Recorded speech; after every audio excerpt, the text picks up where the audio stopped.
Hello and welcome to WESR 103.3 Shore-Made Music, another segment of Ted's Guitar Tips. And I have a very special guest with me in the studio today. His name's Mr. Alma West. And if you haven't seen some of his shenanigans on YouTube, you definitely need to check him out and listen to some of his home-brewed music out there. It's fantastic, and he is a local shore musician, and even his age might surprise you, but don't listen to his age. Listen to his music, because it's pretty phenomenal. I've been listening to him tear up some guitar licks, and so I'm lucky enough to have him sitting next to me. Good afternoon, Alma. How are you? I'm doing fine, thank you. And I've been listening to you play guitar here. What kind of effect are you using? I'm pretty much running it raw, but I'm using a Digitech pedal straight into an amp. I'm just using a little bit of delay and a little bit of reverb, along with some distortion. Great. And what particular model of Digitech is that? RP90. An RP90. It's a Digitech RP90. Thank you. And so I'd like to know who your influences are. And I noticed, of course, I've met your dad, Mr. Greg West, who is also a great musician, guitarist, and tell me a little bit about your early influences and when you started playing the guitar. Alright, so when I first started playing guitar, I was into, the old style kind of metal, 80s, 70s, Black Sabbath, Led Zeppelin, all that stuff, and very recently I've gotten more into, or I would say very recently, about 3 years ago, I started getting into the more modern heavy metal, which is very technical, and some of my main influence guitar players are like Sinister Gates from Avenged Sevenfold, AJ Minette from The Human Abstract. All of them are like really music theory influenced, technical, classically influenced, and all my sound really pretty much comes from just them, is a combination of them two. And of course you have my dad, who taught me from the start. And what kind of basics did your dad teach you? He taught me the very essential basics, like simple chords, simple everything, how to, a few scales, and later on he started teaching me a little bit of music theory, and I kind of took off of that. He showed me some scales, some like motet and different musical structures and everything. Nice, nice. And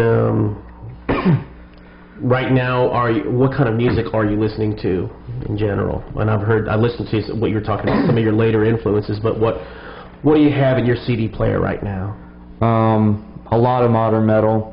I've got a little bit of old AC/DC on it, and surprisingly enough, you'll never expect this from a metalhead, but I've got some classical on my music. I've got a bunch of different, I got variety in it. I have a little bit of country, a little bit of rock, a little bit of pop, but mostly it's just dominantly metal. Mm-hmm. Oh, good. So you got a pretty wide tone palette and a palette of music that you've been listening to. That's good. That's good that you're exposed to all that. And when did you learn about YouTube and putting your stuff on YouTube? I learned about YouTube when I first started on YouTube. I was about maybe 9, 8. I just made like an account because I've been into YouTube ever since my brother Mike showed me some stuff on YouTube, some videos, and I just kind of interested. I've always ended up watching videos from I was like 6, and I made an account when I was like 8 or whatever, and I really didn't post anything practical or musical until 2 or 3 years ago. And I took down those videos because I sucked. That's the nice thing about YouTube. I like that. It's a little better than the one take you probably would get on a spot on NBC or CBS, right? Yeah. I'd love to talk about your technique, because you got a lot of technical stuff going on in your playing. But first of all, I'd love to hear about your tuning. What kind of tuning do you use? The tuning I generally use will either be drop B, which is B, F sharp, B, E, F, or C sharp, and G sharp. I might have mixed up the last two. But anyways, that's just kind of a low tuning. It's like 2.5 steps down from your standard tuning. Mm-hmm. And I just kind of use it because it gives it more of a crunchy, deep, heavier feel to it. It's used a lot more in modern metal, and it just allows more room for riffs, I guess. Mm-hmm. That's the one thing I noticed about that that tuning. It's real dark sounding, real rich, dark sounding tonality. And what kind of let's talk about your right hand, because you got a pretty devastating right hand. Like with alternate picking and sweep picking, do you like to mix the two up, or what is do you have any favorites that you like to use, or? Mostly I prefer a lot of alternate picking and sweep picking, most generally because, you know, that allows a lot of speed to it, increases your right hand's accuracy, and then once you start moving on to the other strings, it'll build that accuracy, then you can start switching between, and that'll kind of give you a little bit more ability to play.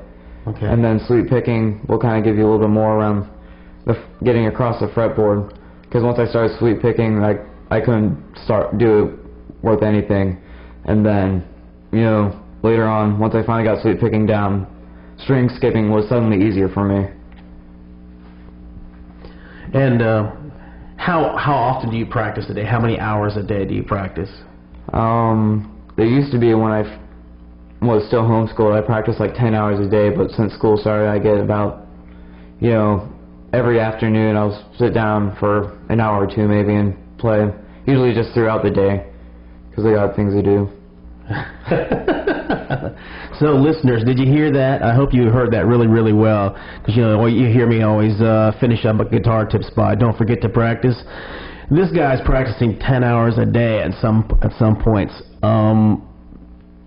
So that should give you some food for thought if you want to get to a certain degree or some certain level of musicianship and crazy chops. 10 hours a day. Wow, I'm impressed, Alma. That's pretty amazing. 10 hours a day. The last time I heard somebody talk about that were Steve Vai's world-famous 10-hour practice sessions. I don't know if you ever read any of his columns or anything. He talked about his 10-hour practice things. Anyway, I thought I would just a little footnote there.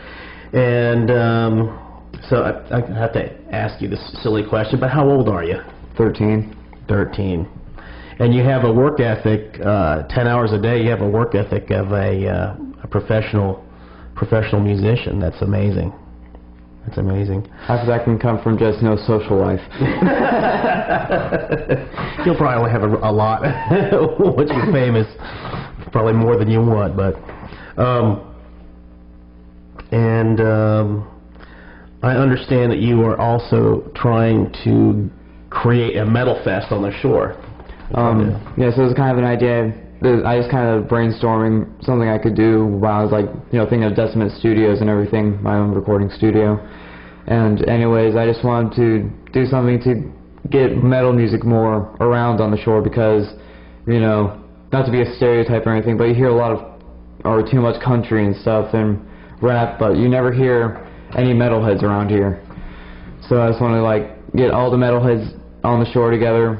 You know, I'm thinking about, I hope I can like get ESO or something to do it and invite some, you know, Virginia metal bands around and have them come and play a day. Sometime this summer. I want it to be on like July 21st. I'm calling it Doomsday Fest because this is 2012. You know, the Mayans predict it to be the end of the world. Right. That's a good strategy. I like that, Doomsday Fest. I would have it on the 21st, the exact day the Mayans predicted, but I'm sure that'll be like way too cold. Yeah. This is Ted Cathy. I'm sitting here with Alma West, and we'll be right back.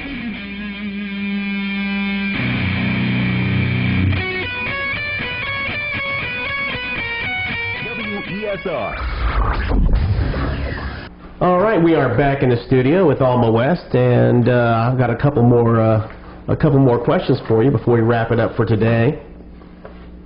I heard that you also have other musicians in your family, so I was wondering if you could just kind of tell me a little bit about that. I know your dad is, but apparently you have quite a musical family. So.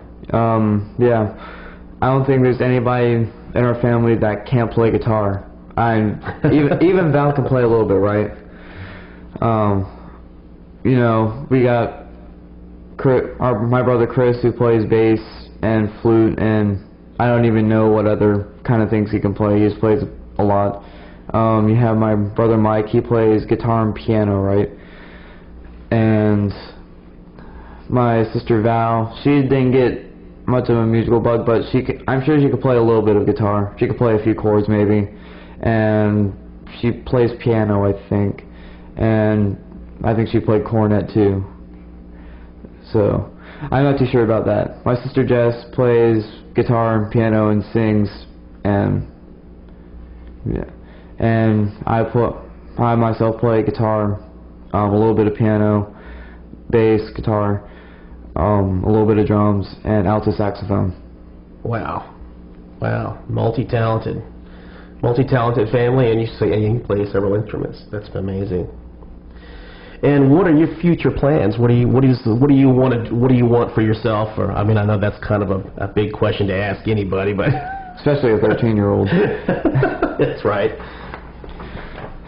Well, one of like the careers I want to go for, if I'm anything with music, is either like, you know, teach guitar and maybe run like a little recording studio like around here, and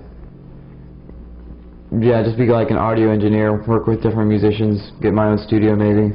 Nice. Would it be on the Eastern Shore? I doubt it. You got to bring some of that back. We'll bring it back. Yeah, we'll have a mini studio around this area.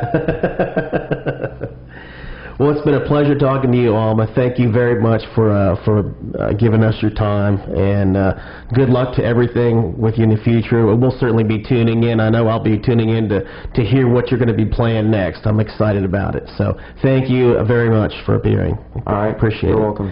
All right. This has been Ted Cathy here on Guitar Tips, and make sure after hearing this interview that you don't forget to practice. Would you like any last words, Alma? I'm sorry, I didn't mean to cut you off. Oh, it's alright. What he said, practice, never give up on music, you can always get better, and any talent you have, just keep on working on it. Don't let age, or don't let people stereotype you on your age. That's one big thing with me, because you'll get a lot of people that'll go on YouTube, it's like, oh, you're 13, you can't play well or whatever, and yeah. Well, I think that about wraps it up. I don't think I could have said that better myself, or anybody can say that better. Thank you, Alma, for putting that in there. And this has been another episode of Ted's Guitar Tips here on WESR 103.3. Thanks for tuning in. Thanks, Ted, and thanks, Alma. We've got a wide variety of music out here on the Eastern Shore.